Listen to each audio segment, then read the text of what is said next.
आपके इंस्टीट्यूट दृष्टि tutorial private limited के यूट्यूब चैनल पर आपका स्वागत है। 13 जून 2019 को सीजीएल द्वारा पूछे गए प्रश्नों का एक्सप्लेनेशन बारी बारी से देखेंगे। आप सभी छात्र प्रश्न स्क्रीन पर देखेंगे और एक्सप्लेनेशन बोर्ड पर। पहला प्रश्न जो इंसर्टिंग द मिसिंग कैरेक्टर का है, रिक्त स्थान पर खाली स्थान पर इन संख्याओं के अनुभव के आधार पर इनके मैथमेटिकल किस कैलकुलेशन के आधार पर निकालेंगे, ये जांच इसमें होती है। आप ध्यान दीजिएगा, ये क्या किया है, 18 पहले वाले पार्ट का आधा कर दिया, तो 18 divided by 2 9 plus 17 is equal to 26। Then second वाले में भी इसका आधा करता है, देन 14 और इसको ऐड करता है, देन 27। आप लोगों को भी यही करना है, इसका आधा कर देना है, ये 25 हो जाता है, 25 प्लस 11 यानी 36 और ऑप्शन से ढूंढकर जवाब देना है। अगला प्रश्न है एनालॉजी का 1 और 2 में संबंध।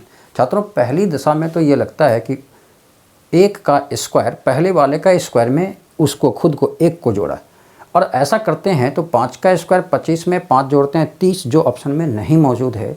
फिर बारी आती है कि 1 का क्यूब किया जाए, तो 1 प्लस स्वयं 1 को, यानी जवाब 2 मिलता है। उसी प्रकार 5 का क्यूब अर्थात 125 में 5 को खुद जोड़ा जाए तो जवाब 130, जो ऑप्शन में मौजूद है, ढूंढकर जवाब देना है। क्वेश्चन नंबर 3 निहायत आसान प्रश्न, कोडिंग डिकोडिंग का। आप देख रहे होंगे रूटीन के ROUTINE प्रत्येक लेटर की बस डिजिटल वैल्यू रख दी गई है।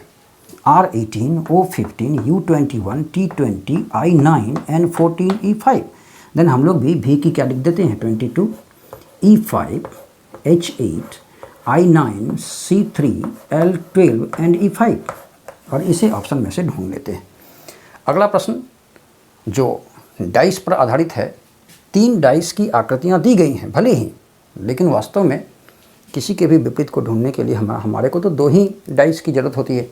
पहले और तीसरे को कंपेयर इसलिए कर रहे हैं क्योंकि इसमें आप देखेंगे एक कॉमन है, और जब 2 डाइस में एक ही सतह उभयनिष्ठ होती है तो क्या करते हैं, परिक्रमण करते हैं, चारों ओर चक्कर मारते हैं, लेकिन दिशा समान होनी चाहिए। आने के क्रमानुसार सजाते हैं तो 1 3 6 और यहाँ 1 5 4। याद आता होगा आपको, पिछले कई शिफ्टों में इस उदाहरण को हम लोगों के द्वारा देखा गया था। आमने सामने दिखने वाली सतह, यानी 3 के विपरीत 5 और 6 के विपरीत 4। यही डिजायर था भी कि 4 के विपरीत कौन सा है, बताइए। आप जवाब देंगे 6। ढूंढिए अपने ऑप्शन में। अगला प्रश्न 5वां, देखने से ही लगता है यह क्लासिफिकेशन का प्रश्न है। तीव्र गति से बनाने की कोशिश करते हैं। M, N छोड़ के O, P, Q छोड़ के R, C, D छोड़कर E, U, V छोड़कर W नहीं पकड़ा गया। अगली बारी O, P छोड़कर Q, R, I ये विपरीत वर्ण है, E, F छोड़कर G, W, X छोड़कर Y यही पकड़ा गया। O, P छोड़कर Q, E, F छोड़कर G, W, X छोड़कर Y, R, S छोड़कर T नहीं है, यानी ये जवाब आ जाएगा। A, C और D ये क्लासीफाई हो जाता है और B भी जाती है। अगले प्रश्न की बारी आती है, सीरीज कॉम्प्लीशन का प्रश्न है। देखेंगे प्रश्न को पढ़ने की दरकार नहीं, सीधा प्रश्न बनाना शुरू करते हैं। ये संख्याएं बढ़ रही हैं, या तो गुना होगा या तो जोड़ होगा। कितना जोड़ है इसमें, आप देखेंगे +12 किया। अब यहाँ थोड़ा सोच लीजिए, 128 में 146 मीन्स 18 जोड़ा है। पहले वाले में 6 बढ़ाकर जोड़ा, फिर 18 में क्या 6 बढ़ाकर यानी 24 जोड़ा गया है क्या? आप कहेंगे बिल्कुल जोड़ा गया है, पकड़ा तो गया सीरीज। 24 में 6 बढ़ाते हैं तो 30 जोड़कर उसने लाया 200, 170 में 30 जोड़ा। हम लोगों को क्या करना है, 30 में 6 बढ़ाना है। 30 में 6 बढ़ाएंगे तो क्या हो जाएगा, +36, और 200 + 36 इट मीन्स 236 ऑप्शन में से ढूंढना है।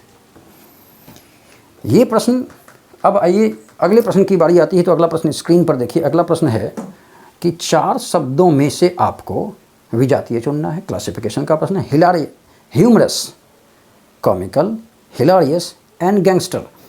देखिए ह्यूमरस, कॉमिकल और हिलारियस तीनों का शाब्दिक अर्थ एक ही होता है, ये साइनोनिम्स हैं। तीनों का अर्थ एक मीनिंग आप कहेंगे तो हास्यास्पद, और गैंगस्टर मैंने आप समझ रहे होंगे। तो आप गैंगस्टर का अर्थ हास्यास्पद नहीं होता, इसलिए आपको जवाब आंसर नंबर D देना चाहिए। क्वेश्चन नंबर, अगले प्रश्न की ओर बढ़ते हैं हम लोग। जो एनालॉजी का प्रश्न है, pencil is related to stationery, आसान, पेंसिल स्टेशनरी ही होता है, स्टेशनरी का एक पार्ट पेंसिल। उसी प्रकार पिलेट्स एक्सरसाइज का एक रूप होता है, इसलिए आपको जवाब Pilates is related to exercise देना चाहिए। आइए अगले प्रश्न की ओर बढ़ते हैं। यह प्रश्न मिरर इमेज का है। एक खष्टभुज जैसा ही मिरर इमेज बनेगा, लेकिन ये जो क्रॉस का चिन्ह आप देख रहे हैं मिरर में सटा है, तो प्रतिबिंब में भी तो मिरर में सटेगा, सट गया। ये वाली आकृति यहाँ चली गई। अब इसमें सबसे डिसीजन जो लेना सबसे कठिन काम है, जिसको देखना है आपको आंखों के सहारे, वो देखना है ब्लैक हाईलाइटेड हिस्से को। ब्लैक हाईलाइटेड हिस्सा इस हिस्से में है, यानी मिरर से सटा हुआ है, तो प्रतिबिंब में भी तो ब्लैक हाईलाइटेड हिस्सा मिरर में सटेगा और यहाँ आकृति में ब्लैक हाईलाइटेड हो जाता है। ये कहाँ होगा, आप समझ रहे होंगे, यहाँ पर होगा, क्योंकि ये हिस्सा मिरर में सटा तो ये भी सटेगा। ये हिस्सा कहाँ होगा, ये मिरर से दूर है, तो मिरर से दूर वाले हिस्से में यहाँ पर ब्लैक हाईलाइटेड होना चाहिए आपका। ये सारी बातें आप आंखों के इशारे से देखते हैं स्क्रीन पर। ये मिरर से दूर, तो ये भी मिरर से दूर, यानी इस हिस्से में देखिए इस लाइन के इधर है, तो इस लाइन के इधर होगा। इस प्रकार आपको ऑप्शन में से इसका जवाब ढूंढ लेना चाहिए। चलिए अगले प्रश्न की ओर बढ़ते हैं। अगला प्रश्न नॉन वर्बल सेक्शन का है। नॉन वर्बल सेक्शन में से सीरीज कॉम्प्लीशन का प्रश्न। इसे कितनी आसानी से बनाया जा सकता है, पिछले कई शिफ्टों से आप देख रहे हैं। करना क्या है, आप जब सभी आकृतियों का अध्ययन करेंगे तो आप देखेंगे त्रिभुज को पकड़ते हैं। त्रिभुज ब्लैक है, फिर वाइट है, फिर ब्लैक है, फिर वाइट है, यानी इस बार ब्लैक होने वाला है। आप स्क्रीन पर अपने प्रश्नों को देख रहे होंगे। आप ऑप्शन में से देखिए कि किस ऑप्शन में ये ब्लैक वाइट ब्लैक है। तो आप देखेंगे बी और सी ऑप्शन में ब्लैक नहीं है, यानी हमारा आंसर या तो ए होगा या तो डी होगा। फिर आती है बारी इसकी, ये वाइट, ये ब्लैक, फिर वाइट, फिर ब्लैक, यानी वाइट होगा, और ऑप्शन ए और डी दोनों में वाइट है। तो मूवमेंट देखने की कोशिश करते हैं। ये 90 degree clockwise, then again 90 degree clockwise, again 90 degree clockwise, इस बार भी 90 डिग्री क्लॉकवाइज, यानी जिस आकृति में ऐसा होगा, ऐसा ऊपर की ओर होगा, वो आंसर हो जाएगा। ए और डी में आप देख रहे हैं ऊपर की ओर है सिर्फ ऑप्शन नंबर डी, और वही जवाब आपको देना है। क्वेश्चन नंबर 12 की बात करेंगे तो ये आसान है। घन संख्या और वर्ग संख्या को आपने बखूबी याद रखा है। आप देखेंगे 7 का स्क्वायर किया, 8 का स्क्वायर किया, 49 प्लस 64 इक्वल टू 113, दोनों के स्क्वायर को जोड़ा है बस। 11 का स्क्वायर 121, 12 का स्क्वायर 144, दोनों को जोड़ा। आपको क्या करना है, 14 का स्क्वायर 196 एंड 9 का स्क्वायर 81, दोनों को जोड़ देना है। 6 1 7 8 9 17 के साथ 1 1 1 2, और आपका जवाब हो जाता है 277। क्वेश्चन नंबर 13 सिलोजिज्म का। आप देख रहे हैं all fields it means A, some it means I, A plus I का मामला बन रहा है। हम लोग कंक्लूजन टू स्टेटमेंट जाते हैं। Some farm houses are field, farm house and field, A की कन्वर्सन आई में होती है ना, तो ये सही हो जाएगा। गार्डन्स एंड फील्ड, गार्डन यहाँ दिख रहा है, फील्ड यहाँ दिख रहा होगा। Some fields are garden, I का कन्वर्सन आई में, then some gardens are field, ये भी सही हो जाता है। Some farm house are garden, farm house यहाँ और गार्डन यहाँ। ध्यान रखेंगे इस बार मध्यपद लेफ्ट साइड में। जब मध्यपद लेफ्ट साइड में होता है तो स्टेटमेंट ऊपर से नीचे, यानी ए प्लस आई भी बनाता है और आई प्लस ए भी बनाता है। A plus I not valid, but I plus A बराबर आई, तो some gardens are farm house and some farm house are garden, ये भी सही हो जाएगा। आपको जवाब देना है ऑल कंक्लूजन आर फॉलोज है ऐसा फर्स्ट ऑप्शन में। आइए question number 14, arrange the following words in a logical and meaningful order. Accident, ambulance, rest driving, injury, hospital, treatment. आप सजाएं इसको। सबसे पहले क्या होगा, रेस्ट ड्राइविंग, खराब ड्राइव करेंगे आप तो एक्सीडेंट की संभावना बढ़ेगी। यानी सबसे पहले ये क्वेश्चन नंबर 14 है, सबसे पहले अगर रेस्ट ड्राइविंग किया जाए तो एक्सीडेंट की संभावना यानी 1, एक्सीडेंट होता है तो इंजरी होगी यानी 4, इंजरी के बाद एम्बुलेंस आएगा जो हॉस्पिटल पहुंचाएगा अर्थात 5, हॉस्पिटल में आपकी ट्रीटमेंट हो जाएगी। ये एक लॉजिकल सेक्वेंस बन गया 3 1 4 2 5 6। आप जवाब दे देंगे ऑप्शन ढूंढकर, option number C. Question number 15, pair of analogy का प्रश्न है, रेसिस्टेंस ओम में क्या संबंध है। आप समझ रहे होंगे रेसिस्टेंस का मात्रक ओम, तो ठीक आप नीचे चलें ऑप्शन नंबर डी में, लेंथ दूरी का मात्रक मीटर, दोनों ऐसा ही मात्रक है। चलिए क्वेश्चन नंबर 16 कितना आसान, अगर इसको बीच से ऐसे करते हैं तो आप समझ जाएंगे। सिर्फ ओ का पी किया है +1, यहाँ भी बीच वाले का जी का +1 करेंगे तो एच हो जाएगा।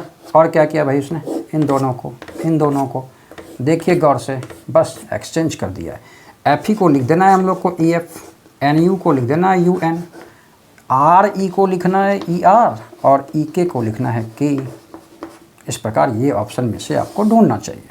क्वेश्चन नंबर 17 की बात करें तो एक इक्वेशन लिखा हुआ है जिसमें कई टर्म को कई मैथमेटिकल ऑपरेशन के द्वारा जोड़ा गया है। उस मैथमेटिकल ऑपरेटर की जो मीनिंग दी गई है वो लिखा गया है, जैसे माइनस इट मीन्स भाई, भागा बेटा, माइनस भाई, गुना का मतलब माँ और प्लस का मतलब बेटी। पिछले कई शिफ्ट में आपने इसे समझना सीखा भी था। पूछ रहा है how is S related to U, S की रिलेशन यू से पूछा, इसकी रिलेशन पूछा, तो ये मेल है या फीमेल। सबसे पहले इसकी जानकारी के लिए उसने भाई कहा तो ये प्लस हो गया। अब इसको छोड़ दीजिए, इसकी कोई आवश्यकता नहीं, ये सिर्फ इसके लिंग का निर्धारण कर पाया। अब यहाँ से यहाँ रिश्ता पता करते हैं। इसके बेटे का बेटा मतलब पोता, पोता का भाई मतलब वो भी पोता, पोते की माँ पुत्रवधू, और पुत्रवधू की बेटी का मतलब कौन, फिर से पोती। अगर ये पोती तो ये या तो दादा या तो दादी, और ये चूँकि पुरुष है इसलिए ये दादा। और कैसा दादा, पैटर्नल ग्रैंडफादर। जहाँ मैटरनल ग्रैंडफादर का मतलब नाना, वहीं पैटर्नल ग्रैंडफादर का मतलब दादा। चलिए अगले प्रश्न की ओर बढ़ते हैं। अगला प्रश्न है क्वेश्चन नंबर 18। किस दो मैथमेटिकल ऑपरेटर को चेंज कर दें तो इक्वेशन संतुष्ट हो जाता है। आपको तो सारे ऑप्शंस को चेक करने होंगे, लेकिन आप ऑप्शन नंबर सी को चेक करें जिसमें प्लस और माइनस को चेंज करने के लिए कहा गया है। प्लस को आप कर दें माइनस और माइनस को कर दें प्लस। अब सोल्व करके देखेंगे क्या 17 होता है, देन ये आंसर बिल्कुल सही हो जाएगा। आप सबसे पहले वो बॉडमास का जो रूल पालन करते हैं, तो 40 minus 10 divided by 2 it means 5 into 8 plus 17 is equal to 17, ये चेक करना है। देन 40 माइनस ये भी 40 plus 17 is equal to 17, 40 cancel हो गया। ये समीकरण संतुष्ट हो जाता है। इस प्रकार ऑप्शन नंबर सी आपको जवाब देना चाहिए। क्वेश्चन नंबर 19 जो एनालॉजी का प्रश्न, सॉरी क्लासिफिकेशन का प्रश्न है, इनमें से 3 एक समान लिखेंगे। आप देखेंगे 7 का स्क्वायर 49 में 3 घटाया, ये स्क्वायर किया 7 का स्क्वायर 49 में से 3 घटाया तो 46 मिला। ये आप देख रहे होंगे 9 का स्क्वायर माइनस 1 81 में 1 गया 81। ये देखेंगे आप 6 स्क्वायर 36 माइनस 1 35। ये 4 का स्क्वायर 16 माइनस 1 इट मीन्स 15। ये तीनों एक जैसे हैं क्योंकि स्क्वायर करने के बाद -1 कर लेंगे तो संख्या प्राप्त होती है, जबकि ये ऐसा नहीं है, इसलिए आंसर 19 का ऑप्शन नंबर ए देंगे। क्वेश्चन नंबर 20 जो आँखों से आपको बनाना है, इसमें किसी प्रकार के कलम की आवश्यकता नहीं होती है, यहाँ दिखाना मेरा कर्तव्य है। एम्बेडेड फिगर है, यह आकृति कहाँ छिपी है। ऑप्शन नंबर सी में आप देखेंगे, गौर से देखिएगा इस आकृति को, ऊपर वाला ट्रायंगल यहाँ दिख जाएगा, ये इसको तो अवॉइड कीजिए, उससे कोई मतलब नहीं। नीचे वाला ये आपको ये यहाँ दिख जाएगा, ये पूरे हो गए। ये वाला हिस्सा देखिए, ये यहाँ गया और ये हिस्सा यहाँ टच किया। ये जो मोटी लाइनों में आपको दिख रहा है, ये हमारा आपका आंसर है। इस प्रकार आँखों के इशारे से क्वेश्चन नंबर 20 जैसे प्रश्नों का जवाब आप देंगे। Option number B. आइए क्वेश्चन नंबर 21 को देखते हैं। ये आसान प्रश्न है, अल्टरनेट सीरीज है, ध्यान दीजिएगा। आर एस टी यू भी डब्ल्यू छोड़ के एक्स। अब ये आइए सी डी छोड़कर ई, तो एफ छोड़कर जी और एच छोड़कर I. Satisfied it means answer is G. G answer बिल्कुल सही हो जाता है। क्वेश्चन नंबर 22 में how many triangles are there in the following figure. इसका टेक्निक आप सीखे पहले भी हैं, नहीं तो फेसबुक पेज पर जाकर अवश्य पॉकेट वीडियो क्लास को जरूर देख लेंगे। इसको कैसे गिनते हैं हम लोग, 1 2 3 4 इट मीन्स 8, 1 2 3 4 इट मीन्स 8 दुगुना कर देते हैं, और इस 2 बिंदु पर 2 एक्सटीरियर एंगल जो इन लार्ज एंगल बनता है वो, तो ये 2 एक्स्ट्रा हो गया। एक यहाँ पर आप देख रहे होंगे, और इसका मेथड तो जानते होंगे, ये 2 पार्ट में बटा तो इन दोनों को जोड़े तो 3। अभी तक 8 2 10 8 18 19 3 22, लेकिन इसके जोड़ने से एक लार्ज ट्रायंगल यहाँ और एक लार्ज ट्रायंगल यहाँ, जो फेसबुक पेज पर बताया गया था, अगर ऐसी आकृति हो ना तो इधर जितनी भुजाएं होती हैं उसको भी जोड़ लेते हैं तो 2 एक्स्ट्रा हो जाता है। इट मीन्स कुल ट्रायंगल्स की संख्या 24 हो जाती है। इसकी बुनियादी जानकारी लेने के लिए ना एक बार आप लोग फेसबुक पेज पर जाकर पॉकेट वीडियो का सहारा जरूर लेंगे। चलिए अगले प्रश्न की ओर बढ़ते हैं। अगला प्रश्न क्वेश्चन नंबर 23 जो है ट्रांसपेरेंट पेपर का है। मोड़ने के बाद वह पारदर्शी पेपर कैसा दिखेगा। अगर आप इसे मोड़ेंगे तो अब ये से ये वाला हिस्सा ये यहाँ पर होगा। इसको मोड़ लें। अब इसको मोड़ेंगे तो ये बीच में आ जाएगा। ध्यान से याद रखिएगा दोनों ही बीच में आएगा। चित्र में जो है क्वेश्चन में थोड़ी गड़बड़ी है। आप मोड़ कर देखेंगे तो ये हिस्सा यहाँ आएगा। ऑप्शन में किसी में ये कट नहीं दिया, ये कट होना चाहिए था। ऑप्शन में यहीं से दे दिया है।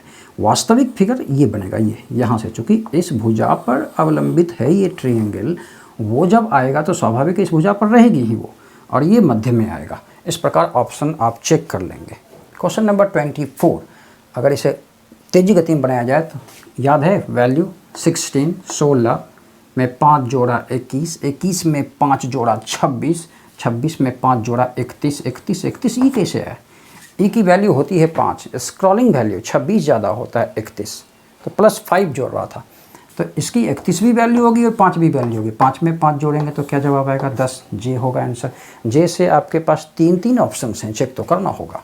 19, फिर 19 के बाद 24, 19 5 24, 24 5 29। देखिए सी की वैल्यू 3 भी होती है, 26 ज़्यादा यानी 29 भी। 3 में फिर 5 जोड़ा 8, 8 में 5 जोड़ेंगे 13, आंसर होगा JM।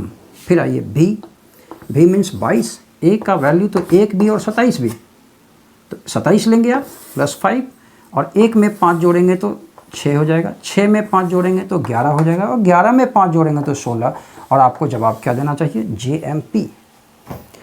ऑप्शन नंबर सी में मौजूद है। क्वेश्चन नंबर 25 कह रहा है कि हेक्सागोन रिप्रेजेंट्स फार्मर, ये फार्मर को रिप्रेजेंट कर रहा है। Circle represent beneficiaries and the square represents land owners. Then question is how many farmers, रुक जाइए, फार्मर्स मीन्स हेक्सागोन में फार्मर में 12 या तो 21, ये चारों फार्मर्स हैं। आगे पढ़ते हैं। आर बोथ लैंड ऑनर्स भी हों और बेनिफिशियर्स भी हों। आप देखेंगे यानी ऐसे फार्मर्स जो लैंड ऑनर भी हों बेनिफिशियर भी हों, वो तीनों आकृतियों में होनी चाहिए। यहाँ एक आकृति मात्र आप देख रहे होंगे, ये जो आकृति आपकी बन रही है ये ऐसा लैंड ऑनर जो फार्मर भी है और बेनिफिशियर भी है, इसलिए आपको जवाब 21 देना चाहिए। छात्रों YouTube चैनल को ढेर सारा सब्सक्राइब कीजिए, ढेर सारा लाइक दीजिए, बहुत सारा शेयर कीजिए ताकि हमारा मनोबल और ऊंचा हो। चलिए इसी प्रकार मिलते रहेंगे अगले वीडियो क्लास में। धन्यवाद।